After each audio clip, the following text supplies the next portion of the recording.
अस्सलाम वालेकुम नाजरीन।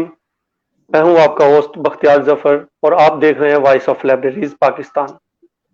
नाजरीन, टेक्नोलॉजी ने पूरी दुनिया को अपने अपनी लपेट में ले रखा है।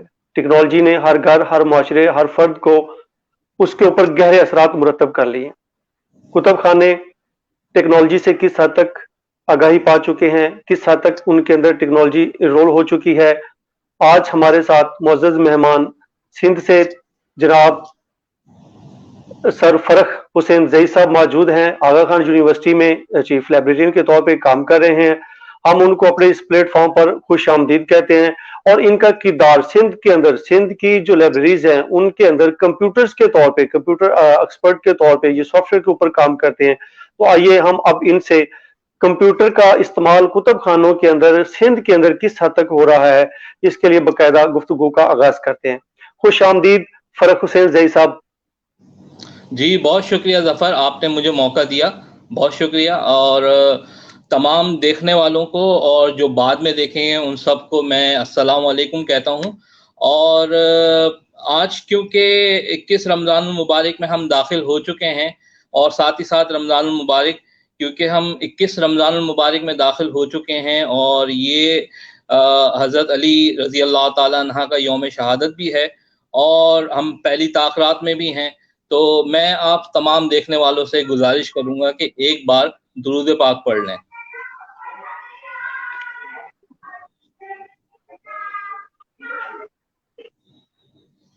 अच्छा ज़फ़र, मैं आपकी थोड़ी सी बात को करेक्ट करूं। मैं आगा खान यूनिवर्सिटी में चीफ लाइब्रेरियन नहीं हूं, मैं हूं एसोसिएट लाइब्रेरियन। तो और मेरा नाम फर्रुख हुसैन जई है और मैं गुज़िश्ता 20 सालों से इस प्रोफेशन में से मुंसलिक हूं और 20 से 21 साल हो गए मुझे इस प्रोफेशन में। और जो है आजकल जो है मैं Aga Khan university faculty of health sciences में एज ए एसोसिएट लाइब्रेरियन हूँ और वहाँ मेरा काम बेसिकली ये है कि मैं हेड लाइब्रेरियन को असिस्ट करता हूँ टुवर्ड इन मैनेजमेंट। तो बाकी ये है कि मैं पाकिस्तान लाइब्रेरी एसोसिएशन सिंध के साथ जो है वो मुंसलिक रहा हूँ और as a executive council member, as a life member मैं उनके साथ मुंसलिक रहा हूँ। और बाकी ये है कि बस अभी हाल ही में एक अपना चैनल का आगाज किया है। तो अब आप शुरू करें, पूछें। जी जी। सर फरूख साहब, ये बताइएगा कि कुछ लोग सारी जिंदगी मेहनत करते रहते हैं, उसके बावजूद उनको वो मकाम नहीं मिलता जो वो हासिल करना चाहते हैं।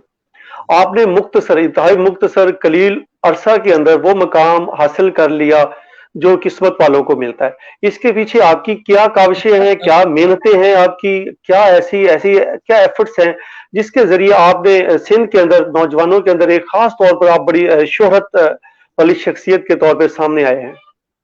यार जफर, मैं पहली बात तो ये कि इस चीज से ना एग्री नहीं करता कि मैंने कोई मकाम हासिल किया है। हो सकता है, चले मैं आपकी बात मान लेता हूँ। तो अगर मैं आपकी बात मान भी लूं तो दूसरी बात ये कि मैं इसको इस तरह समझूंगा कि ये कलील अरसा नहीं, एक तवील अरसा है। मैंने 20 से 21 साल इस प्रोफेशन में गुजारे हैं और दूसरी वजह यह है कि मेरे अंदर कम्युनिटी सर्विसेज का के जरासीम कुछ ज़्यादा पाए जाते हैं। बाकी ये है कि मेरी कोशिश ये होती है कि अपने से जो जूनियर हैं और जो मेरे लोग हैं, हमारे प्रोफेशन के लोग हैं, उनको मैं आगे लेके आ सकूं। तो अगर आप मुझे इजाज़त दें तो मैं अपना लाइफ हिस्ट्री आपसे शेयर करूं। तो मैं बताऊं कि ये जो कलील अरसा आप कह रहे हैं ये बेसिकली बहुत तवील अरसा है। बताऊं मैं? जी जी सर, जी श्योर श्योर अच्छा, सर। देखिए मैंने अपने कैरियर का आगाज जो है जस्ट मैट्रिक के बाद किया 1997, और मई का ही महीना था। तो मैंने जैसे ही मैट्रिक कंप्लीट किया, मुझे जॉब की ज़रूरत महसूस हुई। उस वक्त घर के हालात ऐसे थे तो मुझे जॉब की ज़रूरत थी और मैं घर में सबसे बड़ा हूँ, तो इस वजह से मुझे जॉब की ज़रूरत महसूस हुई। तो मैंने एक प्रिंटिंग प्रेस ज्वाइन किया एज ए ऑफिस असिस्टेंट, या उसको क्लर्क कह लें या जो भी आप कहना चाहें। तो वहाँ मेरा काम ये होता था कि जो कार्ड शीट प्रिंट होने आती थी उनको और बाकी सारे जो कलर्स वगैरह हैं उसका मैं लेजर जो है वो मेंटेन करता था। वहीं रहते हुए मैंने इंटर कंप्लीट किया। इंटर कंप्लीट करने के बाद जो है मैंने अप्लाई किया हुआ था एक जगह, तो पहली जॉब का आगाज किया एक लाइब्रेरी में, यानी कि वो जॉब के बाद, मैट्रिक के बाद जो दूसरी जॉब थी वो मेरी लाइब्रेरी की जॉब थी। एज ए लाइब्रेरी असिस्टेंट मैंने कॉमिक्स कॉलेज को ज्वाइन किया, जो कि गुलिस्तान जौहर में हबीब यूनिवर्सिटी के बिल्कुल साथ है, और अब आजकल तो वो एक चार्टर्ड यूनिवर्सिटी है, डिग्री अवॉर्डिंग यूनिवर्सिटी है। सो वहां से मैंने लाइब्रेरियनशिप का कैरियर स्टार्ट किया, और वहीं रहते हुए मैंने बीकॉम कंप्लीट किया। बीकॉम के बाद मैंने फौरन ये डिसाइड कर लिया कि मुझे इस प्रोफेशन में आना है। तो इस प्रोफेशन में आना मेरा जो है बाय चॉइस है। ऑल्दो मैं बीकॉम कंप्लीट कर चुका था, और मेरे पास उस जमाने में एक बैंक होता था, एबीएम एमरो बैंक, तो वहां से मेरे पास कैशियर का जो है एक लेटर भी आ गया था, जॉब का मैंने अप्लाई किया हुआ था, तो वो भी आ गया। लेकिन फिर भी मैंने ये सोचा कि मैं इस प्रोफेशन में ज्वाइन करूंगा, और मैंने फिर लाइब्रेरियनशिप ज्वाइन किया। उसकी एक खास रीजन है, क्योंकि मुझे ऐसा महसूस होता है, और अभी भी ऐसा महसूस होता है, कि ये जो लाइब्रेरी साइंस है, ये जो लाइब्रेरी है, ये किसी भी इंस्टीट्यूट के अंदर एक बाकायदा मुकम्मल इंस्टीट्यूट है, जहां पर हम एडमिनिस्ट्रेशन भी देखते हैं, जहां पर हम मैनेजमेंट भी देखते हैं, जहां पर हम फाइनेंस भी देखते हैं, जहां पर हम आईटी भी देखते हैं, जहां हम कंप्यूटर भी देखते हैं, जहां हमें एक्विजिशन पे भी काम करना होता है, जहां हमें सब्सक्रिप्शन पे भी काम करना होता है, जहां हमें सॉफ्टवेयर मैनेजमेंट पे भी काम करना होता है, कस्टमर डीलिंग भी करनी होती है, डिसिप्लिन भी मेंटेन करना होता है। तो ये तमाम चीजें जो हैं वो एक ही प्रोफेशन में एक ही जगह पे मौजूद होती हैं। तो मुझे ऐसा लगा कि मैं इस प्रोफेशन में आगे बढ़ सकता हूँ। तो वहीं पे कॉमिक्स में रहते हुए फिर मैंने एडमिशन लिया अल्लामा इकबाल ओपन यूनिवर्सिटी में BLIS में। जब मैं थर्ड सेमेस्टर में था, फोर्थ सेमेस्टर में था, तो मेरी मुलाकात हुई शिराज खुर्शीद से। शिराज खुर्शीद जो हैं डॉक्टर अनीस खुर्शीद साहब के, मरहूम के जो हैं वो भतीजे हैं, वो उनके ताया हैं बेसिकली। तो उन्होंने, शिराज खुर्शीद ने मुझे, मेरे अच्छे दोस्तों में से हैं, उन्होंने मुझे Aga Khan university institute for educational development में मुतारिफ करवाया। तो वो जो लाइब्रेरी थी बेसिकली, वो वहाँ से मैंने वहीं पे उन्होंने मुतारिफ करवाया, तो मैंने वो लाइब्रेरी ज्वाइन की, और फिर वहाँ पर जो है मैंने कराची यूनिवर्सिटी में एडमिशन लिया BLIS में, और फिर MLIS कंप्लीट किया। तो वहाँ मैं बेसिकली दो लोगों का नाम खास तौर पे लेना चाहूँगा। एक है मिसेस मुनव्वर अजमतुल्लाह, जो मेरी हेड थी उस जमाने में, आजकल वो यूएस में है, she is actually US national. और दूसरे हैं नासिर शरीफ साहब, जो हो के IOBM में एज ए चीफ लाइब्रेरियन है। इन दो हजरात, खवातीन हजरात, दोनों लोगों ने मेरी बड़ी मदद की टूवर्ड स्टडी। उन्होंने मुझे BLIS के लिए क्योंकि मेरी शिफ्ट जो थी वो मॉर्निंग की थी, तो उन्होंने मेरी शिफ्ट जो है परमानेंटली इवनिंग में 2 साल के लिए कन्वर्ट किया। मॉर्निंग में मैं यूनिवर्सिटी जाता था, और इवनिंग में मैं यहाँ पढ़ता था। और ना सिर्फ मेरी शिफ्ट को जो है, उन्होंने, मेरी शिफ्ट स्टार्ट होती थी 12 बजे, अब जो कि यूनिवर्सिटी में 2 बजे से पहले फारिग नहीं करती थी। तो उन्होंने मुझे बड़ा रिलैक्सेशन दिया कि भाई आप जो है वो अपने लेट आवर्स को जो हैं, स्पेशल परमिशन दिलाई कि लेट आवर्स को जो है वो आप कंपनसेट करते हैं टूवर्ड्स जो है आपका जो ऑफ डेज हैं, सैटरडेज और संडेज। तो यहीं रहते हुए मैंने अल्लामा इकबाल ओपन यूनिवर्सिटी का BLIS, और फिर कराची यूनिवर्सिटी से BLIS, फिर MLIS कंप्लीट किया। MLIS कंप्लीट करते ही मेरी शादी हो गई, और शादी के बाद मुझे ज़रूरत महसूस हुई कि अब जिम्मेदारियां बढ़ गई हैं। और शादी के फौरन बाद मेरी वाइफ की बड़ी अच्छी लग थी कि मुझे एक फुल फ्लैश लाइब्रेरियन की जॉब जो है कराची के बहुत बड़े तिजारती इदारे से रिसीव हुई, कि मुझे यहाँ जॉब ऑफर आई, तो मैंने वो जॉब ज्वाइन कर ली। वो आपने शायद क्लिफ्टन में देखा हो, अगर आप कराची में आए हो, तो वो है federation of Pakistan chamber of commerce and industry. ये बेसिकली तमाम चैम्बर्स ऑफ कॉमर्स को जो है वो लीड करता है, एक इदारा। तो यहाँ की एक लाइब्रेरी थी, वहां पर मैंने ज्वाइन किया। अब जब लाइब्रेरी मैंने देखी तो मेरे पांव तले जमीन निकल गई। मैंने कहा ये क्या चीज है भाई, ये तो लाइब्रेरी नहीं है, ये तो एक स्टोर रूम है जिसको उन्होंने लाइब्रेरी का नाम दिया है। बहरहाल उस लाइब्रेरी को हमने फिर डेवलप करना शुरू किया, और उसमें जो है मैं काफ़ी उसमें इम्प्रूवमेंट लाता रहा, ग्रेजुअली काम करता रहा।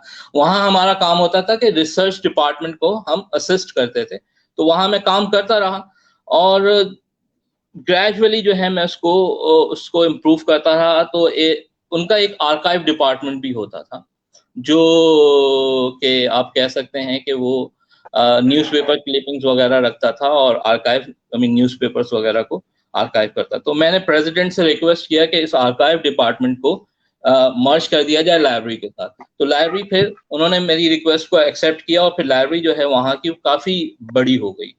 और फिर उसके बाद मैंने एक जगह अप्लाई किया हुआ था, कराची यूनिवर्सिटी में का एक इदारा है, international centre for chemical and biological sciences. ये इस इदारे में मैंने एज ए सीनियर लाइब्रेरियन की पोजीशन के लिए टेस्ट दिया हुआ था और टेस्ट देने के कुछ 6 महीने के बाद मुझे पता चला कि मैंने टेस्ट क्लियर कर लिया है और 4 महीने के बाद मुझे तकरीबन एक ऑफर इंटरव्यू कॉल आई और इंटरव्यू कॉल मैंने दिया, मैंने इंटरव्यू दिया और मैं फिर तकरीबन साल में वहाँ पर मैंने ज्वाइनिंग करी। तो फेडरेशन मैंने छोड़ा, फिर मैंने यहाँ पर कराची यूनिवर्सिटी में international centre for chemical and biological sciences में as a senior librarian join किया। अच्छा, ये इदारा जो है ये कराची यूनिवर्सिटी का 60 to 70% रिसर्च निकालता है। अच्छा, इस इदारे के अंदर मजीद 5 इदारे और हैं, जिसमें सबसे फेमस जो है वो है HJ research institute of chemistry. दूसरे नंबर पे है doctor Panjwani centre for molecular medicine and drug research. फिर है industrial analytical centre. Third world centre, उसका नाम डॉक्टर अताउर रहमान लेबोरेटरीज रख दिया गया है। Plant biotechnological wing. और फिर इसके साथ जो है वो एक और इदारा है एलिजे इंफॉर्मेशन सेंटर। तो इन तमाम इदारों सेंटर्स का मुझे as a senior librarian join किया उस जगह। अब ये इदारे में मुझे जफर ओपन ग्राउंड मिल गया और मुझे फुल फ्लैश राइट्स मिल गए कि मैं जो चाहे करूं, जैसे चाहे खेलूं। तो मैंने उस ग्राउंड में खूब खेला और वहीं से हमने पहला कोहा कराची में ऑनलाइन इम्प्लीमेंट किया और पहला कोहा वहीं से गया। ये 2010 में मैंने वहां से कोहा लॉन्च किया था और वो जो है वो 2011 में मैंने उसको अनाउंस किया। फिर उसके बाद उनकी सारी रिसर्च पेपर्स को, जो थीसिस थे उनके वहाँ के, उन थीसिस को हमने जो है कलेक्ट किया और उसको डिजिटाइज किया और उसकी एक इंस्टीट्यूशनल रिपोजिटरी बनाई। उस वक्त मैंने एक सॉफ्टवेयर यूज किया था, कैलिबर ई बुक्स मैनेजमेंट। बाद में उसको डी स्पेस पे लाए। तो फिर और भी बहुत सारी चीजें मैंने वहां पे की और एक खास तौर पे एक चीज की कि मैं जो है प्रोफेशनल लाइब्रेरियंस के लिए और लाइब्रेरी प्रोफेशनल्स के लिए हमने वहां पर वर्कशॉप्स शुरू की और हमने कोई मेरे ख्याल में 4 या 5 वर्कशॉप्स की होंगी। मैंने 3.5 साल वहां गुजारे और उसमें जो है वो वर्कशॉप्स जो थी नेशनल लेवल पे हमने उन वर्कशॉप्स को किया और उन वर्कशॉप्स के अंदर जितने भी लाइब्रेरियंस थे उनको हमने फ्री ऑफ कॉस्ट बुलाया। तो वो वर्कशॉप्स बहुत अच्छी गई और उसमें 4 जो हैं वर्कशॉप्स नेशनल थी और एक जो थी वो इंटरनेशनल थी, जिसमें हमने caliber e books management introduce करवाया। इसी तरीके से हमने न्यू जैन लिब, एक इंटीग्रेटेड लाइब्रेरी सिस्टम है, उसको इंट्रोड्यूस करवाया। हमने सब्जेक्ट प्लस को इंट्रोड्यूस करवाया। राशिद अली जो कराची यूनिवर्सिटी में लेक्चरर है, मेरा दोस्त है, क्लास फेलो है, तो मैंने और राशिद ने मिलकर उसको इंट्रोड्यूस करवाया। तो ये जो सॉफ्टवेयर इंट्रोड्यूस हमने करवाया ये काफ़ी अच्छे रहे। और इसके अलावा मैंने एक प्रोग्राम वहाँ पर स्टार्ट किया था जिसको हम कहते हैं लाइब्रेरी वॉलंटियरशिप प्रोग्राम। और वॉलंटियरशिप प्रोग्राम में हम जो है लाइब्रेरियंस को, न्यू फ्रेश बच्चों को बुलाते थे और बुला के जो है उनको 3 मंथ्स के लिए ट्रेन करते थे कि आपको लाइब्रेरी में काम कैसे करना है। अच्छा, अब ये ट्रेनिंग ऐसी ट्रेनिंग नहीं होती थी कि जिसमें हम बोलें कि यार आपको सिर्फ है ना डाटा एंट्री पे लगा दिया या ये कर दिया। बाकायदा हम उनको क्लासेस देते थे और पूरा फुल फ्लैश जो है ना बताते थे कि लाइब्रेरी का एनवायरनमेंट कैसा हो सकता है, आपको कैसे डील करना है। सो ये बड़ा अच्छा प्रोग्राम निकला और इससे काफ़ी बच्चों ने ना बहुत आगे तक आए। मुझे बड़ी खुशी होती है, उनको अभी भी देखता हूँ। तो फिर अच्छा, गवर्नमेंट इदारों में जफर एक ख़ास बात होती है कि आपको टाइम का बड़ा एडवांटेज मिल जाता है। अब मेरी गवर्नमेंट की जॉब थी। कराची यूनिवर्सिटी में आमतौर पे होता क्या है कि 2 बजे के बाद जो है वो इदारे एडमिन के जो खास तौर पे इदारे हैं, टीचिंग तो चलती रहती है लेकिन एडमिन जो है वो 2 बजे के बाद बंद होना शुरू हो जाता है। अब मेरे पास एडवांटेज ये था कि हम 4 बजे ऑफ करते थे और 4 बजे ऑफ करने के बाद मैंने एक और जो है यूनिवर्सिटी शाम की शिफ्ट में इकरा यूनिवर्सिटी ज्वाइन। ये इकरा यूनिवर्सिटी गुलशन कैंपस में ना, तो मैं as a senior librarian join किया। तो वहाँ की लाइब्रेरी, वो साहब जो हैं वहाँ पर प्रेसिडेंट थे डॉक्टर वसीम काजी, वो भी बहुत अच्छे आदमी हैं। असल में कराची यूनिवर्सिटी में जो मेरे हेड थे वो भी काफ़ी लाइब्रेरी दोस्त हैं। ये प्रोफेसर इकबाल चौधरी साहब, ये भी बड़े लाइब्रेरी दोस्त आदमी हैं। और उनके जो पैटर्न चीफ हैं डॉक्टर अताउर रहमान, उनको तो आप सब जानते ही हैं, HEC में होते हैं। तो वो जो हैं बड़े अच्छे लाइब्रेरी दोस्त हैं। और इसी तरीके से यहाँ पर भी ये डॉक्टर वसीम काजी साहब जो हैं, ये भी काफ़ी अच्छे लाइब्रेरी दोस्त हैं और ये चाहते हैं कि लाइब्रेरी को जो है ना वो बिल्डअप किया जाए। तो हमने फिर इकरा यूनिवर्सिटी की लाइब्रेरी नए सिरे से रेनोवेट की, तो मतलब दोबारा से बनाना शुरू करी और उसको बहुत अच्छी तरीके से हमने इसको आगे लेकर आए। फिर मुझे एक दिन ऑफर आई, एक दिन कॉल आई कि उस्मान इंस्टीट्यूट ऑफ टेक्नोलॉजी के डायरेक्टर आपसे मिलना चाहते हैं। मैं परेशान, क्यों मिलना चाहते हैं, क्या मसला है? तो फिर मुझे याद आया कि मैंने किसी ज़माने में यहाँ पर अप्लाई किया था सीनियर लाइब्रेरियन के लिए। तो मैंने फिर वहाँ गया, वहाँ मेरा बाकायदा इंटरव्यू हुआ और बहुत अच्छा इंटरव्यू हुआ और मैंने सैलरी जो है दुगनी तिगनी बोल दी। मैंने कहा मुझे वैसे तो ज्वाइन करना ही है, लेकिन चलो। और वो इत्तेफाक से उन्होंने एक्सेप्ट भी कर ली। अब इतनी ज़्यादा सैलरी मुझे ऑफर हुई तो मैंने कहा यार अब ज्वाइन कर लेता हूँ। सो आई ज्वाइन दैट प्लेस और वो मैंने ज्वाइन कर लिया, उस्मान इंस्टीट्यूट ऑफ टेक्नोलॉजी। अब वहाँ पर ये वो ज़माना था कि उस्मान इंस्टीट्यूट जो है वो एफिलेट हो रहा था NAD यूनिवर्सिटी के साथ। तो वहाँ की लाइब्रेरी को फिर से हमने बहुत अच्छी तरीके से रेनोवेट किया, नई सिरे से उसका ऊपर वाला फ्लोर बना और सारी कंस्ट्रक्शन हुई, उसमें प्लानिंग में ये वो सब चीज़ों में हमने बहुत अच्छी लाइब्रेरी जो है वो बिल्डअप कर दी। लाइब्रेरी जो है वो बन गई, सब कुछ रेडी हो गया। जब मुझे पता चला कि यार वो जो हैं हमारे डायरेक्टर जो हैं उस्मान इंस्टीट्यूट के, ही इज मूविंग टूवर्ड जो है इस्लामाबाद, डॉक्टर नजम उनका नाम है, और वो इस्लामाबाद जा रहे हैं। मैंने कहा यार ये डायरेक्टर यहाँ से जा रहे हैं और उन्होंने ही मुझे हायर किया है और अब ये चले जाएंगे तो फिर मेरे लिए बड़ा मुश्किल हो जाएगा। तो मैंने फिर जॉब सर्च करना शुरू करी और इत्तेफाक से उस ज़माने में हबीब यूनिवर्सिटी में ऑफर पोस्ट आई हुई थी डिप्टी लाइब्रेरियन की। ऑल्दो वो डिप्टी लाइब्रेरियन की पोजीशन थी, लेकिन मैंने उसको ज्वाइन किया और वहाँ हमने बहुत अच्छा काम। हमने वहाँ पर कोहा को नए सिरे से, नूरुद्दीन मर्चेंट होते हैं वहाँ पर हेड लाइब्रेरियन, तो उनके साथ मिलके मैंने जो है वो कोहा को दोबारा से इम्प्लीमेंट किया। वहाँ पर हमने न्यू वर्जन किया। कोहा के ही साथ हमने बहुत सारे एक्सपेरिमेंट किया। हमने व्यू फाइंड को उसके साथ मर्ज किया। व्यू फाइंड के साथ जो है वो हमने एक और चीज़ सिंडेंटिक जो लाइब्रेरी थिंग्स की एक प्रोडक्ट है, हमने उसको उसके साथ ऐड किया। डी स्पेस हमने वहाँ लॉन्च किया। सब्जेक्ट प्लस हमने वहाँ पर ही लॉन्च किया। अच्छा, फिर हबीब यूनिवर्सिटी के फौरन बाद जो है मेरी जो है वो आहान यूनिवर्सिटी में एक ऑफर आई हुई थी, जॉब आई हुई थी। तो मैंने वहाँ अप्लाई किया, टेस्ट दिया, इंटरव्यू दिया और मैं सेलेक्ट हो गया एसोसिएट लाइब्रेरियन। तो बैक टू पवेलियन मैं फिर आगरान यूनिवर्सिटी में आ गया। सो ये मेरा मेरा सफर था जो मैंने गुज़िश्ता 20 से 21 सालों में तय किया है। तो ये बहुत लॉन्ग टाइम पीरियड है, उसमें मैंने बहुत हार्ड वर्क किया है। हार्ड वर्क के साथ साथ मैंने पाकिस्तान लाइब्रेरी एसोसिएशन के प्लेटफॉर्म को बहुत अच्छी तरीके से यूज़ किया है और इसमें हमने एक प्रोग्राम स्टार्ट किया था। अगर आप आगे सवाल करें तो मैं शायद उसमें आगे आपको बताऊं इस बारे में। तो हम अभी थोड़ा सा आगे बढ़ते हैं, मेरे ख्याल में ये सवाल का जवाब हो गया होगा। जी जी सर। फरूक साहब, आपने इनकार कर रहे थे, डिनाई कर रहे थे कि मैंने ये तवील उम्र का सफर तय किया है, लेकिन इतनी आप खुशकिस्मती है आपकी, और ये मैं तो कहता हूं कि वाकई आपकी वजह शोहरत बड़ी यंग उम्र में आपने एक से दूसरे महकमे, दूसरे से तीसरे महकमे में ऑफर्स होना, सर ये किसी किसी को नसीब होता है, हर बंदे की बस की बात नहीं होती। हाँ, तो सर आगे जी आप बोलें सर। जी सर, आगे बढ़ते हैं। तो सर ये तो हमें बखूबी अंदाजा हो गया कि सिंध में बिलखसूस नौजवानों में आपकी वजह शोहरत क्या है। आप ट्रेनिंग जो है वो डेवलप करने वाले सिंध के अंदर बड़े माशाल्लाह नाम है आपका। कोहा आपने फर्स्ट टाइम इंस्टॉल किया, तो ये वजह।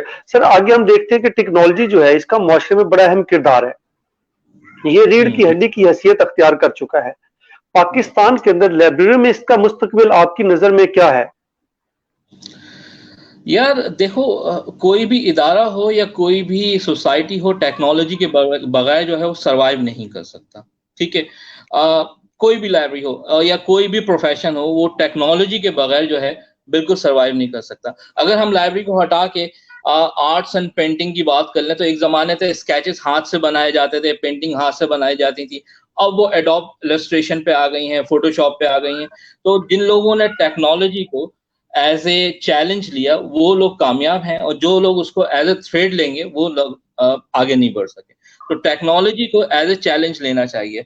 अच्छा, मेरे एक प्रोफेसर हैं, आप शायद जानते हैं, बल्कि बहुत सारे लोग जानते हैं, प्रोफेसर मलाहत कलीम शेरवानी। उन्होंने हमें क्लास में एक दफा बताया था, उनकी एक चीज थी, उन्होंने कहा कि जो लोग टेक्नोलॉजी को एज ए चैलेंज लेते हैं, वो लाइब्रेरियन कामयाब होंगे, और जो लोग उसको एज ए थ्रेड लेंगे, वो नाकाम रहेंगे। इस बात को मैंने एज ए एक्सेप्ट कर लिया। और एक दफा आगा खान यूनिवर्सिटी में, इंस्टीट्यूट फॉर एजुकेशनल डेवलपमेंट में, मुझसे जब मेरी शुरू की जॉब थी, हमारे एक लाइब्रेरियन आए थे, यूनिवर्सिटी लाइब्रेरियन, वो कनाडा से आए थे। उन्होंने मुझसे आकर सवाल किया, व्हाट इज मार्क। अब मुझे उस वक्त यार बिल्कुल नहीं पता था। मैंने कहा I don't know what is mark. तो वो बड़े हैरान हुए। उन्होंने जाके हेड लाइब्रेरियन को बताया कि आपके लोगों को ये भी नहीं पता। वो भी बड़ी गुस्सा हुई कि यार ये किसने बोला ये कि I don't know what is mark. अब मैं खामोश हो गया, मैं चुप हो गया। उस वक्त मैंने सोचा यार, फिर मैंने डिसाइड किया कि यार मुझे इस चीज को एज अ चैलेंज लेना है, और मैं जो है इसमें फिर आगे बढ़ूंगा। मैं देखता हूँ कि है क्या। और अल्हम्दुलिल्लाह आजकल मैं खुद मार्क पढ़ाता हूँ। आई मीन जो भी मैं लोगों को बताता हूँ। तो टेक्नोलॉजी को एज अ चैलेंज लेना चाहिए, इस वजह से हम कामयाब होंगे। अच्छा, अब टेक्नोलॉजी, लाइब्रेरी टेक्नोलॉजी को अगर हम क्लासिफाई करें तो 4 कैटेगरीज बनती हैं। पहली कैटेगरीज जो है वो है आपका लाइब्रेरी मैनेजमेंट सिस्टम। ठीक है, ये पहली कैटेगरी है टेक्नोलॉजी की। इसमें इंटीग्रेटेड लाइब्रेरी मैनेजमेंट सिस्टम भी आ जाता है, जिनको हम ILS कहते हैं, कोहा, और बहुत सारे, जिसमें आप अपनी कैटलॉगिंग करते हैं, कैटलॉग को मेंटेन करते हैं, क्लासिफिकेशन वगैरह, मेंबरशिप पैटर्न्स का रिकॉर्ड आप रखते हैं, सर्कुलेशन का रिकॉर्ड आप रखते हैं, रिपोर्ट्स वगैरह पे आप काम करते हैं। तो ये सारी आपकी लाइब्रेरी मैनेजमेंट या नॉलेज मैनेजमेंट में काम आती है। दूसरी कैटेगरी जो है वो है आपकी डिजिटल लाइब्रेरी सिस्टम।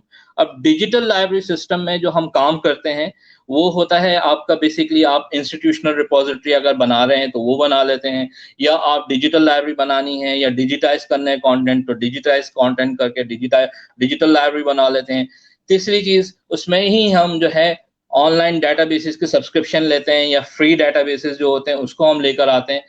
और ये डिजिटल लाइब्रेरी सिस्टम हो गया। और उसके बाद जो तीसरी कैटेगरी है वो है स्टैंडर्ड्स एंड प्रोटोकॉल्स। अब स्टैंडर्ड्स कौन कौन से हम यूज कर सकते हैं? मिसाल के तौर पे हम यूज करते हैं क्लासिफिकेशन में स्टैंडर्ड हम यूज करते हैं, डीवी का हो गया, डीवी क्लासिफिकेशन स्कीम हो गई। उसके अलावा हम सब्जेक्ट हेडिंग के स्टैंडर्ड्स यूज कर सकते हैं। लाइब्रेरी कैटलॉगिंग के कोड्स हैं जो हम यूज करते हैं। प्रोटोकॉल्स हैं, जैसे हम कहते हैं Z39.50, जिसमें हम इंफॉर्मेशन फीड करते हैं। तो ये सारे आपके स्टैंडर्ड्स और प्रोटोकॉल हो गए। जो चौथी कैटेगरी है टेक्नोलॉजी की, वो है ऑफिस मैनेजमेंट। बदकिस्मती से हमारी लाइब्रेरीज में, जिसमें हम कहते हैं इंटरनेट हो, ईमेल्स हो, ठीक है, और वाईफाई हो, और आपका खुदा भला करे जो है वो MS वर्ड हो आपके पास, ऑफिस हो, वर्ड हो, पावर पॉइंट हो, PPT हो, तो ये सारी चीजें हो, तो इसको हम कहते हैं कि ये ऑफिस मैनेजमेंट है। हमारी लाइब्रेरीज में बुक्स हैं, और ये चौथी कैटेगरी की टेक्नोलॉजी है। ठीक है, मोस्ट ऑफ द लाइब्रेरीज, आप अगर सिंध की या कराची की बेशुमार लाइब्रेरीज आप देख सकते हैं, जहां लाइब्रेरीज अच्छी हैं वहां आसूदा हाल है, वहां ये सारी कैटेगरीज आपको मिलेंगी टेक्नोलॉजी की। लेकिन हमारी लाइब्रेरीज में बुक्स दे दी जाती हैं, और ये चौथी कैटेगरी की टेक्नोलॉजी दे दी जाती है कि लो भाई लाइब्रेरी मैनेज करो।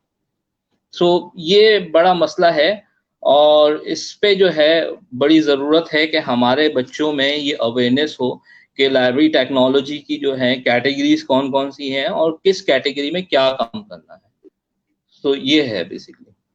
जी, बहुत ज़बरदस्त बात सर, बहुत ज़बरदस्त बात कि लाइब्रेरी टेक्नोलॉजी जो है इससे हमारे लाइब्रेरियन को आगाह होना चाहिए। जो आपने 4 टाइप्स उसकी बताई, जो चौथी कैटेगरी में हम फॉल करते हैं, ये आजकल के 21st सेंचुरी के जो बच्चे हैं वो इससे खेलते हैं, इस टेक्नोलॉजी से, जो हम लाइब्रेरियों में जिसको बहुत हमने सारे इम्प्लीमेंट कर रखा है। कंप्यूटर्स और मोबाइल्स पे हम बात करते हैं, लेकिन हमें ये नहीं पता कि हमें किस चीज की सबसे पहले जरूरत है? सबसे पहली जरूरत हमारी इंटीग्रेटेड सिस्टम्स हैं, इंटीग्रेटेड लाइब्रेरी मैनेजमेंट सिस्टम है। इंटीग्रेटेड ना भी हो, आई मीन लोकल ही हो, चले जो भी हो, लेकिन लाइब्रेरी मैनेजमेंट सिस्टम पहली जरूरत है। दूसरी डिजिटल लाइब्रेरी सिस्टम है। तीसरी स्टैंडर्ड्स प्रोटोकॉल्स हैं। तो ये चीजें जब तक हमारे पास नहीं होंगी तो चौथी चीज का हमारे पास कोई फायदा है नहीं। लेकिन सर फारूक साहब, मैं यहाँ से आपसे पूछना चाहूंगा कि जो 3 किस्म की टेक्नोलॉजी है, क्या पाकिस्तान में हमें किसी एक प्लेटफॉर्म के ऊपर मिल रही है, या इसके लिए कोई ट्रेनिंग का पाकिस्तान के अंदर कोई ऑनलाइन ही सही, फिजिकली ना सही, कोई ऑफिस के अंदर ना सही, ऑनलाइन ही कोई ऐसी ऐसी है, कोई वेबसाइट है जिसके जरिए हमारे जो लाइब्रेरियन है वो इस जो लाइब्रेरी की टेक्नोलॉजी है इससे वाकफियत हासिल कर सके? बिल्कुल है, और बहुत सारे इदारे बहुत अच्छा काम कर रहे हैं, और इनकी ट्रेनिंग्स तो बहुत है। और ट्रेनिंग्स के अलावा जो है हम जो अगर इसको इस तरह बोलें कि वर्कशॉप्स भी होती हैं, ट्रेनिंग्स भी होती हैं, सेमिनार्स भी होते हैं, और लोगों को अवेयर भी किया जाता है। लेकिन मसला ये है कि हमारी लाइब्रेरीज की जो मैनेजमेंट है, आई मीन जो जिनके हाथों में लाइब्रेरीज है, किसी भी एकेडमिक लाइब्रेरीज की जो मैनेजमेंट है, टॉप मैनेजमेंट है, उनको इस चीज की अवेयरनेस इतनी है नहीं।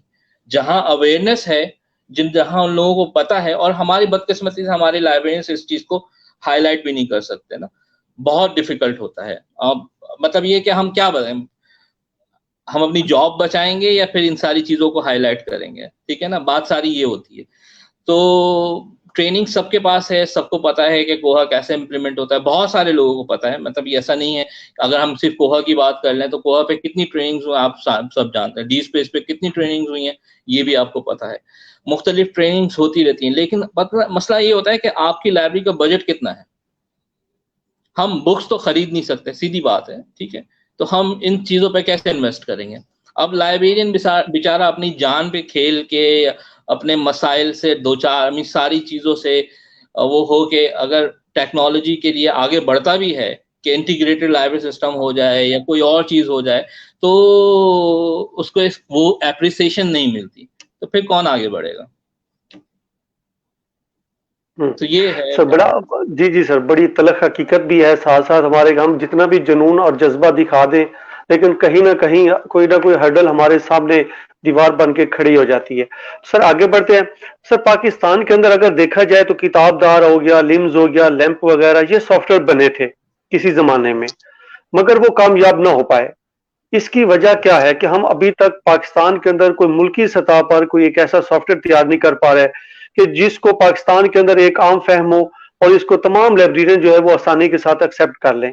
हम क्यों सिर्फ एक ही हर 10 साल बाद, जैसे आपने बताया अभी पहले इंट्रोडक्शन में भी अपने, कि वो जेन आपने इसको इस्तेमाल किया, कैलिबरी जो था उसको इस्तेमाल किया, और अब आप कोहा और डी स्पेस के ऊपर आ गए। तो क्या हम फ्यूचर में देखते हैं कि हम कोई ना कोई नए, अभी तो कोहा का शोर है, कोहा के बाद कोई आइंदा 5-10 साल में किसी और के ऊपर शिफ्ट हो जाएंगे? नहीं जफर, मैं असल में थोड़ा सा इसको करेक्ट करता हूँ। देखें, आप जो बात कर रहे हैं लिम्स लैम्प्स किताबदार, मेरे ख्याल में विनाइसिस और जिनाइसिस के बाद अगर कोई सॉफ्टवेयर कामयाब हुआ है तो वो लिम्स और लैम्प्स हैं। पाकिस्तान में ऑटोमेशन जो है वो इन्हीं दोनों सॉफ्टवेयर की वजह से जो है बहुत इफेक्टिव तरीके से आई है, क्योंकि ये माइक्रोसॉफ्ट एक्सेस पे बना हुआ है। और हमने ये भी देखा कि 2009-10 तक जो है ये सॉफ्टवेयर अपने बूम पे रहा, और बहुत सारी लाइब्रेरीज, इनफैक्ट आज भी बहुत सारी लाइब्रेरीज जो छोटी लाइब्रेरीज हैं, अगर वो ऑटोमेशन की तरफ आना चाहती हैं तो हम जो है वो उनको लिम्स ही रिकमेंड करते हैं।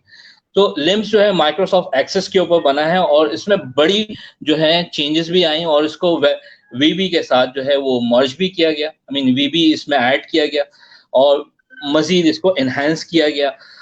वीबी के साथ फॉक्सफ्रो एक लैंग्वेज होती है उसको एनहांस किया गया, ऑरेकल इसमें यूज किया गया। सो लिम्स जो है वो अपने बूम पे रहा, ऐसा नहीं है कि ये नाकाम हुआ है। लेकिन हर सॉफ्टवेयर का या हर टेक्नोलॉजी का एक टाइम स्पैन होता है, वो उसी टाइम स्पैन में काम करता है। मतलब ये कि अगर उसकी अपग्रेडेशन नहीं हो या उससे अच्छे आगे की टेक्नोलॉजी आ जाए तो लोग उसी की तरफ जाते हैं।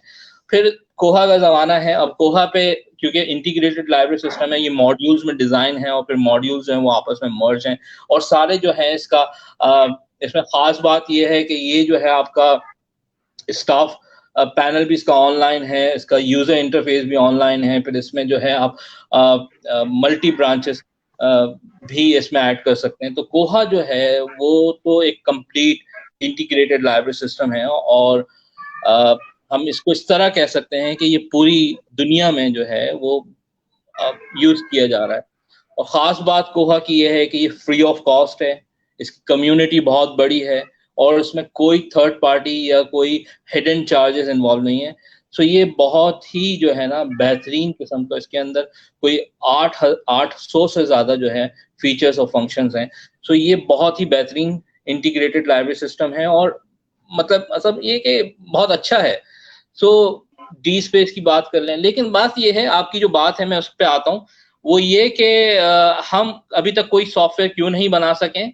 सॉफ्टवेयर बने हैं ऐसा नहीं, लेकिन बात ये है कि गवर्नमेंट जो है, हमारे यहाँ जिस चीज़ की डिमांड ज़्यादा होती है उस चीज़ पे काम होता है। अब सॉफ्टवेयर कंपनीज उस चीज़ पे काम करेंगी जो चीज़ खरीदी जाएगी। तो फाइनेंस मॉड्यूल हर जगह खरीदे जाते हैं, अटेंडेंस के मॉड्यूल्स जो बनाए जाते हैं सॉफ्टवेयर में वो हर जगह खरीदे जाते हैं, हर लाइब्रेरी लेती है, हर इदारा लेता है, अटेंडेंस हर जगह लगती है, फाइनेंस हर जगह होता है। सो लाइब्रेरी भी होती है, लेकिन उसमें वही मैं आपके से फिर बोलूँगा कि भाई हमारे पास चौथी कैटेगरी की टेक्नोलॉजी दी जाती है जिसको हम कहते हैं ऑफिस मैनेजमेंट, और कहा जाता है कि भाई लाइब्रेरी को जो है चला लो। ना पहली कैटेगरी आती है जिसमें हम कहते हैं इंटीग्रेटेड लाइब्रेरी सिस्टम, ना दूसरी कैटेगरी आती है डिजिटल लाइब्रेरी सिस्टम, ना तीसरी कैटेगरी आती है जिसमें स्टैंडर्ड्स और प्रोटोकॉल्स हैं। चौथी कैटेगरी हमें मिलती है और कहते हैं बुक्स हैं, ये लाइब्रेरी है, आप चलाओ। जी फारूक साहब, तो मुझे ये मैं जफर थोड़ा सा, ये असल में मसला है, और इस पे जो है हम एसोसिएशंस और लोगों को काम करने की ज़रूरत है, और इसमें जो है जो है आगे बढ़ने की और इसमें इम्प्रूवमेंट लाने की बहुत ज़रूरत है। तो जी फारूक साहब, तो क्या हम ये समझे कि अगर पाकिस्तान के अंदर कोहा के ऊपर 3 या 4 दिन या 5 दिन की ट्रेनिंग है, सो उससे हम अपनी लाइब्रेरी के अंदर जो हमारे लाइब्रेरियन देख रहे हैं, कहीं पे भी देख रहे हैं इस हमारे वॉइस को, तो क्या 5 दिन या 6 दिन की ट्रेनिंग से वो अपनी लाइब्रेरी के अंदर कोहा को इंस्टॉल करके उसके ऊपर ऑटोमेशन के ऊपर ले जा सकते हैं अपनी लाइब्रेरी को सर? हाँ, ऐसा हो सकता है, और बिल्कुल हो सकता है। मतलब ये कि अगर एक लाइब्रेरियन जो है वो कोहा की ट्रेनिंग हासिल कर ले, तो वो पर्सनली तो इतना कैपेबल हो जाता है कि कोहा को कम से कम इंस्टॉल तो कर सकता है, ठीक है। लेकिन बात यहाँ खत्म नहीं होती। मतलब ये कि आप किसी इदारे में अगर कोई चीज इम्प्लीमेंट करना चाहते हैं, जैसे कि आप कोहा को इम्प्लीमेंट करना चाहते हैं, तो ये एक छोटी चीज नहीं है। इसको बहुत छोटी चीज समझा गया है, लेकिन ये एक छोटी चीज नहीं है। इसमें आपको पूरे सिस्टम को और पूरी एडमिनिस्ट्रेशन को, आपको हेड को भी, अपने हेड को, आपको अपने आईटी डिपार्टमेंट को, आपको अपने यूजर्स को, पैटर्न्स को, सबको इन्वॉल्व करना होता है, तब जाके जो है ये चीज इम्प्लीमेंटेशन की तरफ आप आते हैं। हमारे यहाँ जो है ऐसा नहीं होता। हमारे यहाँ लाइब्रेरियन जो है वर्कशॉप अटेंड करके आता है और फिर आके कहता है कि मुझे तो कोहा करना है। ऐसा नहीं होता, ऐसा नहीं करना चाहिए। बल्कि ये है कि आप सबको इन्वॉल्व करें, सबको प्रपोजल बनाएं। अपने कम से कम हेड को तो बताएं। ऐसा लगता है कि बेचारा लाइब्रेरियन चोरी छुपे कोई काम कर रहा है। अब उसमें उसको सर्वर की भी ज़रूरत होती है, उसमें उसको आईटी सपोर्ट की भी ज़रूरत होती है। और जो लाइब्रेरियंस जो हैं वो ये सपोर्ट मांगते हैं, तो उनको पता नहीं सपोर्ट या मांगने का स्टाइल उनका, सपोर्ट लेने का, मांगने का स्टाइल इतना अच्छा नहीं है, इफेक्टिव नहीं है, या सपोर्ट मिलती नहीं है। तो ये दोनों कॉज हैं। जी जी। अच्छा फारूक साहब, मैं अपनी एक दफ़ा मैंने अपने लाइब्रेरी के अंदर, हालांकि मेरा वो लाइब्रेरियन मैं नहीं हूँ, लेक्चरार के तौर पे लाइब्रेरी साइंस के हूँ, तो मैंने चार्ज लिया। मैंने कहा जी मैं इसके अंदर कोहा इंस्टॉल करता हूँ। तो यकीन करें, जब मैंने उसके लिए उसकी हेल्पिंग वीडियो देखने की जरूरत महसूस की, तो मुझे इंडियन वीडियो मिली। पाकिस्तान के अंदर कोई मुझे ऐसी वीडियो ना मिली कि जिससे मैं हेल्प लेके उसके अंदर इंस्टॉल कर सकता। ना मुझे को पाकिस्तान के अंदर ऐसी वेबसाइट मिली कि जिसकी मदद से या जहां पे कुछ ऐसी वो मुझे गाइडलाइन मिल जाती कि मैं इंस्टॉल कर सकता। सर मेरा सवाल ये है कि क्या हमें पाकिस्तान के अंदर कोई एक ऐसी वेबसाइट लॉन्च करनी चाहिए जिसके ऊपर कोई भी अगर सॉफ्टवेयर मार्केट में हम आ रहे हैं या लाइब्रेरी के अंदर इंस्टॉल करने जा रहे हैं, तो उसकी बाकायदा तौर पर ट्यूटोरियल वीडियो मौजूद हो, उसके ऊपर गाइडलाइन मौजूद हो, और हम एक बड़े शहरों से निकल के सिंध, पंजाब, बलूचिस्तान, केपी की तमाम लाइब्रेरियों के अंदर एक वो प्लेटफॉर्म के तौर पे जाके हम लाइब्रेरियों के अंदर इस टेक्नोलॉजी को इम्प्लीमेंट करवाएं सर?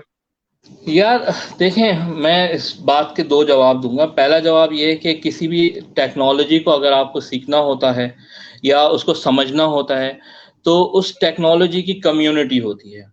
तो सबसे अच्छी जगह जो होती है वो उसकी कम्युनिटी की साइट होती है या उसकी अपनी साइट होती है, उसका मैनुअल होता है।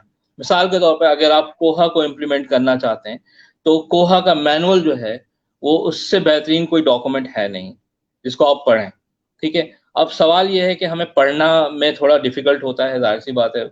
हम इतना टाइम नहीं निकाल सकते कि हम उसको पढ़ें, उसमें एक्सपेरिमेंट करें, ये सारी चीज़ें करें। तो वीडियो के लिए फिर बहुत सारे ऐसे इदारे हैं जो लोग काम करते हैं, ट्यूटोरियल्स बनाते हैं, वीडियोस बनाते हैं। तो यूट्यूब पे आपको इस तरह की चीज़ें बहुत मिल जाती हैं। बात यह है कि आपको सीखना का शौक हो तो आप उसको सीखें, और आपकी ज़रूरत कितनी है, आपके वसाइल कितने हैं, ये सारी चीज़ें देखें। अच्छा, दूसरी चीज़ जैसे कि आप कह रहे हैं कि मैं जो दूसरा जवाब देना चाह रहा था वो ये कि जब कभी, और इसमें एसोसिएशंस का रोल बहुत इम्पोर्टेंट है।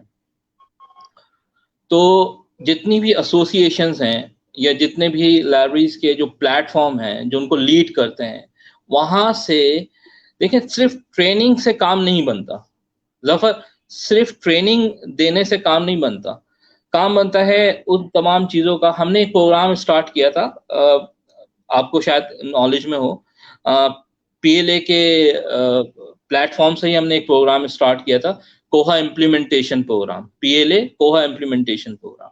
अच्छा, ये इस प्रोग्राम के तहत हमने कोई 22 लाइब्रेरीज में कोहा इम्प्लीमेंट किया। अब हमने इम्प्लीमेंट किस तरीके से किया? हमने ये प्रोग्राम को अनाउंस किया और हमने कहा कि जो लाइब्रेरीज कोहा को इम्प्लीमेंट करवाना चाहती है अपने पास, वो हमसे कांटेक्ट करे, और वो वहाँ का जो हेड ऑफ डिपार्टमेंट है, मतलब ये कि लाइब्रेरी का हेड नहीं, इंस्टीट्यूशन का हेड, वो हमें रिक्वेस्ट करे कि हम जो है वो कोहा इम्प्लीमेंट करवाना चाहते हैं।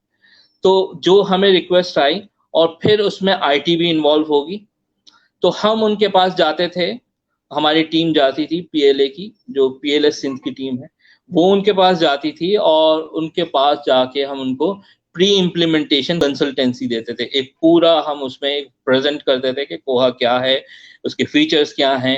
आई मीन उनकी जो लीडरशिप है, यानी कि उनकी जो हेडशिप है, उनके सामने। फिर हम उनको बताते थे कि आपको इसमें कौन कौन से हार्डवेयर रिक्वायर्ड हैं, सर्वर रिक्वायर्ड है, और अगर उनकी जो हेडशिप है वो उसको एग्री करती थी, तो फिर हम उसमें इम्प्लीमेंटेशन करते थे कोहा, कस्टमाइज करते थे कोहा। हम उनका डाटा लेते थे, वो डाटा माइग्रेट करते थे। डाटा लेने के माइग्रेट करने के बाद ना सिर्फ कैटलॉग का डाटा बल्कि पैटर्न्स का डाटा, फिर हम उनको ऑपरेशनल और एडमिनिस्ट्रेटिव ट्रेनिंग देते थे, उस सिस्टम को लाइव करते थे। लाइव करने के बाद उनको हम हैंड ओवर करते थे, और उसके बाद जो है वो जो इदारा है वो पीएलए को एक सर्टिफिकेट देता था कि पीएलए ने जो है यहाँ पर कोहा इम्प्लीमेंट किया है। तो ये प्रोग्राम हमारा 3 साल बहुत अच्छा चला। हमने इसके 3 फेज निकाले और 22 इंस्टीट्यूशन में हमने कोहा इसके तहत जो है वो इम्प्लीमेंट किया। तो इस तरह का जो है कोई स्टेप लेने की ज़रूरत है जिसमें एसोसिएशंस जो हैं वो सिर्फ ट्रेनिंग से हट के प्रैक्टिकल साइड पे भी सोचें कि लाइब्रेरियंस को क्या डिफिकल्टीज हैं। ठीक है ना, मतलब ये कि आपको आप एक लाइब्रेरियन से बेचारा जाता है हेड के सामने, वो उसको डांट के भगा देता है। ठीक है, बहुत सारे लाइब्रेरियंस के साथ ऐसा होता है। तो इधर एसोसिएशंस का रोल बहुत इंपॉर्टेंट है, और उनको इस तरह से सोचना चाहिए कि एसोसिएशन बैक पे खड़ी हो। लेकिन हमारी एसोसिएशंस जो हैं वो बहुत वीक हैं एक्चुअली। तो ये एक बड़ा मसला है, और इसकी वीक होने की असल वजह यह है कि गवर्नमेंट की जो है वो सरपरस्ती ही नहीं है। तो गवर्नमेंट का इंटरेस्ट ही नहीं है, तो वो पता नहीं कैसे आगे बढ़ेगा, मुझे तो ये समझ में नहीं आता।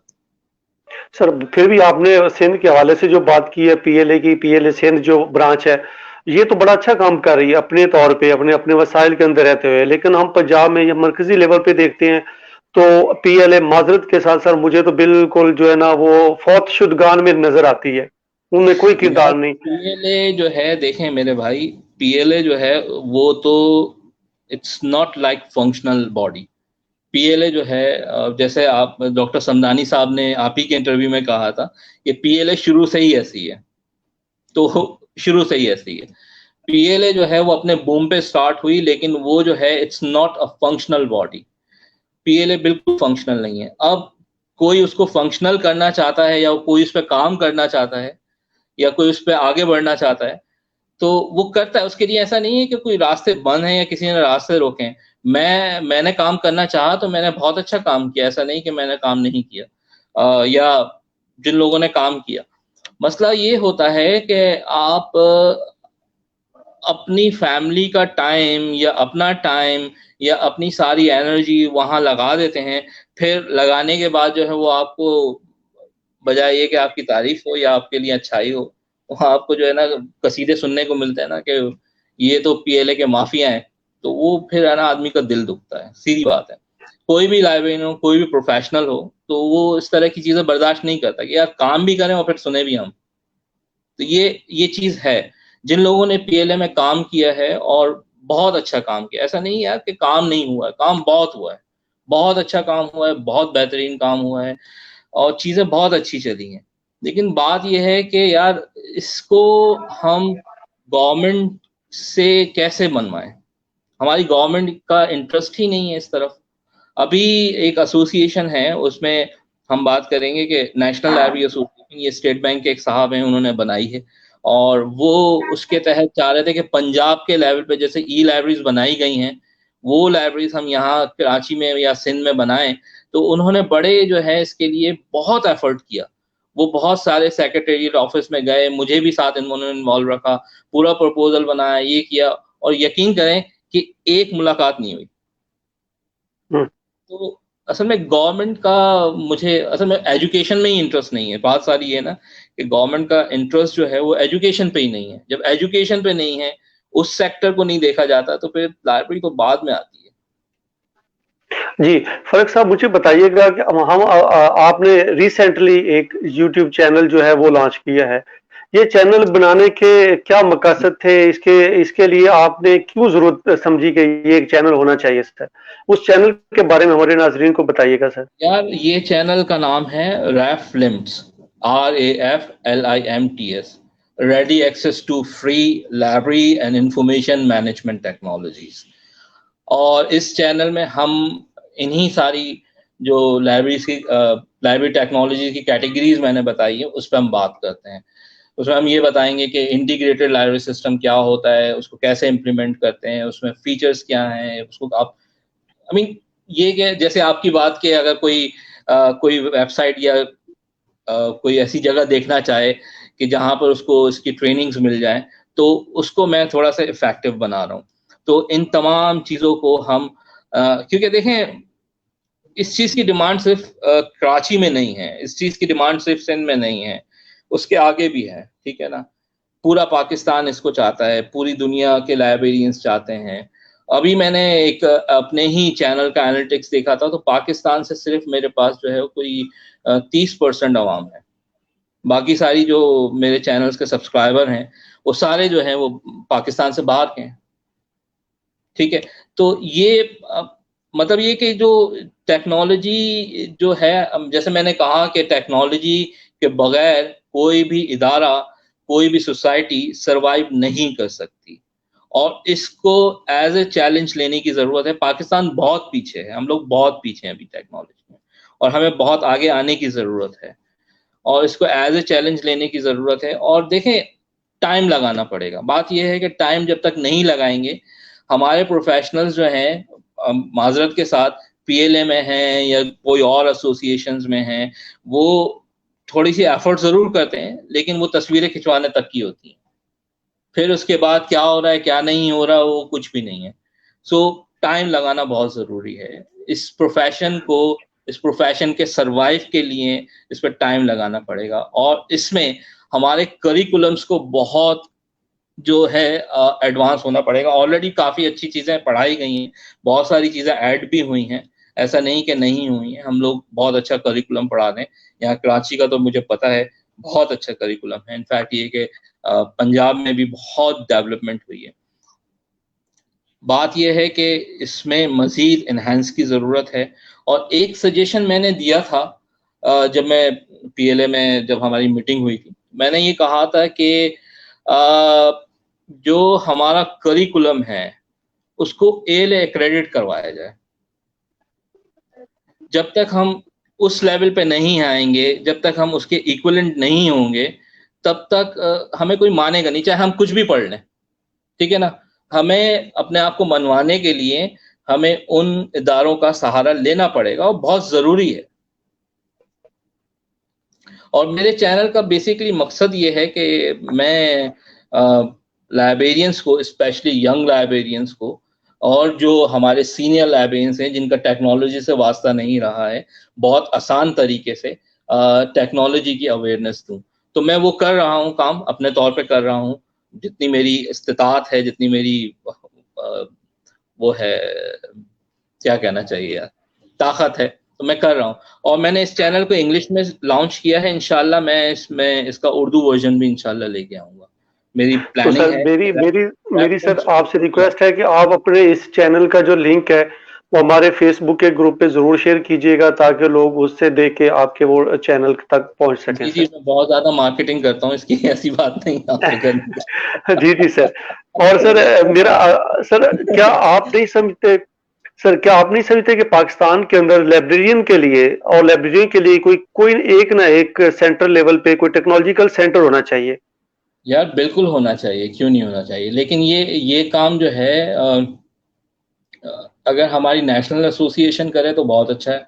मैंने पीएलए में एक प्रपोजल दिया था कि पीएलए को जो है कोहा का डिप्लोमा प्रोग्राम स्टार्ट करना चाहिए, और डी स्पेस पे भी डिप्लोमा प्रोग्राम स्टार्ट करना चाहिए। इनफैक्ट वो अप्रूव भी हो गया था, लेकिन मैं अपनी मसरूफियात की वजह से उसमें आगे नहीं आ सका। टेक्नोलॉजी सेंटर होना चाहिए, लेकिन ये रोल जो है हमारे डिपार्टमेंट्स, आई मीन जो यूनिवर्सिटी के लाइब्रेरी साइंस डिपार्टमेंट है, ये रोल वो बहुत अच्छी इफेक्टिव तरीके से प्ले कर सकते हैं। जी, इंशाल्लाह आई होप के फ्यूचर में पीएलए भी एक्टिव हो जाएगी, जैसे आप माशाल्लाह सिंध के अंदर काम कर रहे हैं। अल्लाह करे कि नहीं, आप जैसे प्रोजेक्ट में नौजवान इसी टाइम लगाने तरह। की जरूरत है, लोग अपना टाइम एफर्ट करें। बिल्कुल एक्टिव है पीएलए। मैंने पीएलए से सिर्फ कोहा इम्प्लीमेंटेशन प्रोग्राम शुरू नहीं किया, बल्कि मैंने पीएलए से बहुत सारी वर्कशॉप्स को भी पाकिस्तान कराची में नेशनल लेवल की वर्कशॉप्स की हैं, जिसमें हमने पहली वर्कशॉप ऐसी की है जो हम कह सकते हैं कि आरएफआईडी पे हमने काम किया था। हमने एक वर्कशॉप की थी जो सिंध में पहली वर्कशॉप थी, जो आरएफआईडी की पहली वर्कशॉप थी, और ये पीएलए के कंट्रीब्यूशन से हुआ था। आई मीन पीएलए, और इसमें एक और ऑर्गेनाइजेशन इन्वॉल्व थी दूसरी, जब हमने इस पर सेमिनार किया था, पीएलसी, उसके साथ हमने ये काम किया था। पीएलसी पहले ही हमने किया था, फिर उसके बाद पीएलए के उस पर हम इसको लेकर आए। तो ये दोनों जो हैं ये वर्कशॉप्स ने बड़ी इफेक्टिव गई। इसी तरीके से हमने एक और वर्कशॉप किया था जिसका नाम था cataloguing and Meta data management. ये भी पीएलए के प्लेटफॉर्म से गई थी, इसमें दाओ यूनिवर्सिटी शामिल थी। सो काम करने की बहुत गुंजाइश है, आपको अपना टाइम निकालना होगा, आपको एफर्ट्स करनी होंगी। अब ये दो चीजें जो हैं, देखें, माजरत के साथ लाइब्रेरी बेचारे की सैलरी जो है वो होती कितनी है, ठीक है ना? मैं अगर अपनी बात कर लूँ तो मेरी कौन सी बड़ी सैलरी है, तो उसके बाद जो है टाइम निकालना बड़ा मुश्किल होता है। जो कोई चीज अगर आप अपनी दे रहे हैं किसी को, तो वो है टाइम, और अगर आप टाइम किसी के लिए निकाल लें तो वो चीज़ खुद ही आगे बढ़ जाती है। और टाइम निकालना, अपना एफर्ट्स करना, और फिर गालियां सुनने के लिए भी तैयार रहना, ठीक है ना? ये तीनों चीज़ें जब आपके अंदर हौसला हो, तो फिर आप एसोसिएशन की बात करें और उसको आगे लेकर आएं। तो जी जी। क्रिटिसिज्म तो हर जगह है, ऐसा नहीं है कि क्रिटिसाइज नहीं करते, लोग करते हैं। अच्छा सर, पाकिस्तान के अंदर अगर बात की जाए तो इस वक्त कोहा और डी स्पेस के ऊपर सबसे ज्यादा बात हो रही है और काम हो रहा है। इस पर आपकी महारत भी काफी है, एक्सपर्टीज भी आपकी काफी है। तो ये बताइएगा कि सिर्फ कोहा ही क्यों, इसमें ऐसा क्या, ऐसी क्या चीज है कि जो हम अपनी लाइब्रेरी के अंदर इंस्टॉल कर रहे हैं इसको, या मैं अगर क्यों करूंगा कोहा को अपनी लाइब्रेरी के अंदर इंस्टॉल सर? नहीं करें यार, कोई भी इंटीग्रेटेड लाइब्रेरी सिस्टम कर लें, आपके पास कोहा के अलावा बहुत सारी चॉइसेस हैं। देखें, मैं अगर कोहा ही क्यों, इसकी मैं रीजंस आपको बताता हूँ, लेकिन ये एक गलतफहमी है हमारे स्टूडेंट्स में या लोगों में कि कोहा के पीछे जो है हाथ धो के पड़ गए। कोहा कोई सिंबल नहीं है बेसिकली। कोहा एक just an integrated library system है। अच्छा, लाइब्रेरी मैनेजमेंट सिस्टम हम इसको बोल देते हैं, ठीक है, जिससे आप अपनी लाइब्रेरी को मैनेज कर सकते हैं। अब ये भी एक बड़ा फिनोमिना है ना, असल में वही बात है कि आपको लाइब्रेरीज की टेक्नोलॉजीज की जो कैटेगरीज है वही समझ में नहीं आती। तो हम इसमें जो बात कर रहे हैं वो सिर्फ आप अपनी लाइब्रेरी को ऑटोमेट कैसे करेंगे, पहली चीज। यानी कि आप अपनी किताबों की जो फिजिकल बुक्स हैं आपकी, उसकी कैटलॉगिंग कैसे करेंगे, ठीक है। अपने पैटर्न्स का यानी कि जो आपके यूजर्स हैं उनकी मेंबरशिप को आप कैसे मेंटेन करेंगे, ठीक है। ये चीज आप लिम्स में भी कर सकते हैं, ऐसा नहीं है कि आप लिम्स में नहीं कर सकते, ठीक है। फिर आप अपना कैटलॉग को ऑनलाइन कैसे लेकर आएंगे, ठीक है। आप अपनी जो है रिपोर्ट मैनेजमेंट कैसे करेंगे, एडमिनिस्ट्रेशन लाइब्रेरी का कैसे देखेंगे। तो ये सारी चीजें ये टूल्स इसके हैं जिसमें आप स्पाइन लेबल्स बना सकते हैं। तो ये सारी चीजें आप कोहा में कर सकते हैं। अब कोहा इम्प्लीमेंट करने के बाद लोग कहते हैं, बहुत सारे इदारे कहते हैं कि यार ये तो लाइब्रेरी तो वैसे ही है, डिजिटल तो कुछ हुआ ही नहीं, तो क्या डिजिटल होगा, ठीक है। तो डिजिटल लाइब्रेरी या ऑनलाइन लाइब्रेरी एक अलग फिनोमिना है जिसके लिए आपको डी स्पेस या कोई और सॉफ्टवेयर यूज करना पड़ता है। देखें, आप अपनी लाइब्रेरी देखें कि आपकी लाइब्रेरी कितनी बड़ी लाइब्रेरी है, उसमें क्या नीड है। देखें, कोहा के अलावा और बहुत सारे इंटीग्रेटेड लाइब्रेरी सिस्टम है, जैसे कि स्लिम्स है, ये बहुत छोटा, आई मीन छोटा सॉफ्टवेयर है, बहुत अच्छा सॉफ्टवेयर है। इसी तरीके से आप न्यूजेन लिब को भी आप यूज कर सकते हैं, और भी ओपन बिब्लियो है, PHP माई बिबली है, एवरग्रीन है। तो हमने तो अल्हम्दुलिल्लाह इन सारे सॉफ्टवेयर को अपने पास इम्प्लीमेंट किया है, इसके पे एक्सपीरियंस किए हैं और बहुत अच्छे सॉफ्टवेयर हैं। तो ये just an integrated library system है। इसी तरीके से डी स्पेस है। डी स्पेस एक डिजिटल लाइब्रेरी सिस्टम है, डिजिटल लाइब्रेरी मैनेजमेंट सिस्टम है, जिसके जरिए जो है आप इंस्टीट्यूशनल रिपोजिटरी बना सकते हैं। और इंस्टीट्यूशनल रिपोजिटरी ये होती है कि आप अपने इदारे के जो रिसर्च पेपर्स हैं या थीसिस हैं या आपके पास कोई भी पब्लिकेशन है किसी भी स्पेसिफिक इंस्टीट्यूशन की, वो उसको डिजिटाइज करना चाहते हैं तो वो आई मीन कोहा डी स्पेस के थ्रू कर सकते हैं। अच्छा, अब कोहा और डी स्पेस ही क्यों? क्योंकि कोहा जो है, इसकी 3 रीजन है। कोहा जो है वो it's 100% free and open source integrated library system. अच्छा, फ्री का मतलब ये होता है कि जैसे आप PDF फॉर एग्जांपल एडोब आपने डाउनलोड किया और इंस्टॉल कर लिया, तो ये आपके पास फ्री है। लेकिन आप PDF का सॉरी एडोब का जो है वो आप लोगो जो है वो चेंज नहीं कर सकते। और ओपन सोर्स का मतलब ये होता है कि इसके सोर्सेज ओपन है और इसमें आप जो जैसी जितनी भी चेंजेस करना चाहें कर सकते हैं। यानी कि आप लोगो भी चेंज कर सकते हैं, इसमें आप कुछ भी कर सकते हैं, मतलब अपना लाइब्रेरी का नाम डाल दें। लेकिन आप फ्री सॉफ्टवेयर में, मिसाल के तौर पे आप क्रोम डाउनलोड करते हैं या आप PDF डाउनलोड करते हैं, कोई भी सॉफ्टवेयर डाउनलोड करते हैं जो फ्री में है, उसके कोई ऐप डाउनलोड करते हैं, उसमें अपना लोगो नहीं लगा सकते।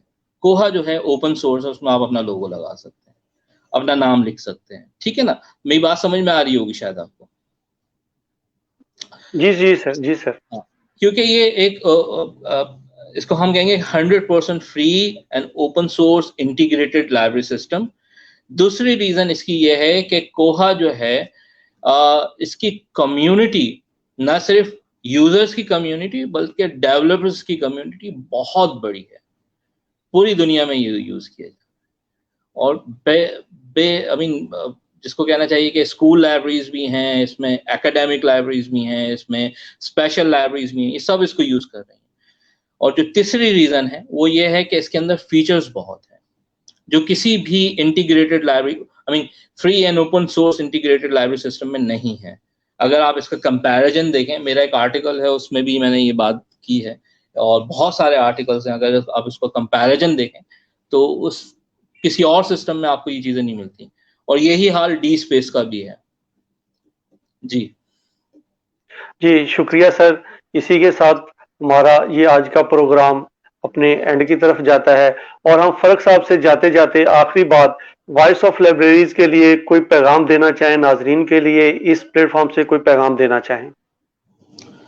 यार मैं क्या पैगाम दूंगा आप लोगों को लेकिन ये है कि देखें, कीप हार्ड वर्किंग, और हार्ड वर्किंग ही जो है वो सक्सेस का एक राज है। मैं अपने अगर लाइफस्टाइल को अपनी लाइफ को देखूं तो मेरा बहुत ज़्यादा हार्ड वर्किंग है और ये स्टिल कंटिन्यू है, ऐसा नहीं है कि मैं रुक गया हूँ। और चीज़ें जो हैं एक्टिव होना चाहिए, चीज़ें चलती रहना चाहिए, और एसोसिएशंस को आपके सपोर्ट की ज़रूरत है। ऐसा नहीं कि देखें यार, मसाइल सबके साथ होते हैं, आपके साथ भी हैं, मेरे साथ भी हैं, सबके साथ मसाइल हैं, लेकिन आपको आगे आना होगा। आप आगे आएंगे तो ये प्रोफेशन जो है सरवाइव करेगा और आगे बढ़ेगा। मतलब ये कि नौजवान अगर आगे नहीं आएंगे, वो गवर्नमेंट, देखें मैंने गवर्नमेंट जॉब छोड़ी, मुझे कोई वो नहीं था, मैंने आराम से जॉब छोड़ी। लेकिन हमारे यहाँ मसला ये है कि गवर्नमेंट जॉब मिल जाए, सुकून से बैठ जाए, आराम से काम करते रहें, ऐसा नहीं चलता। प्रोफेशन को आगे लाना है, इस प्रोफेशन की कदर करवानी है, लाइब्रेरीज को आगे लाना है, इसकी कदर करवानी है, तो आपको अपना टाइम, अपना एफर्ट देना पड़ेगा और गालियां भी सुननी पड़ेगी। जी शुक्रिया, शुक्रिया फरक साहब। इसी बात के साथ अपने प्रोग्राम को इख्तिताम की तरफ ले जाते हैं। सर, अगर नाजरीन देखने वाले अगर किसी को कोई सवाल करना हो तो हमें अपने फेसबुक पेज के ऊपर या यूट्यूब के ऊपर हमें कर सकते हैं, और हम नेक्स्ट किसी एक अच्छे और बड़े फेमस और मशहूर पर्सनैलिटी के साथ हाजिर होंगे। तब तक अपना ख्याल रखिएगा। अल्लाह हाफिज। जी बहुत शुक्रिया, थैंक यू।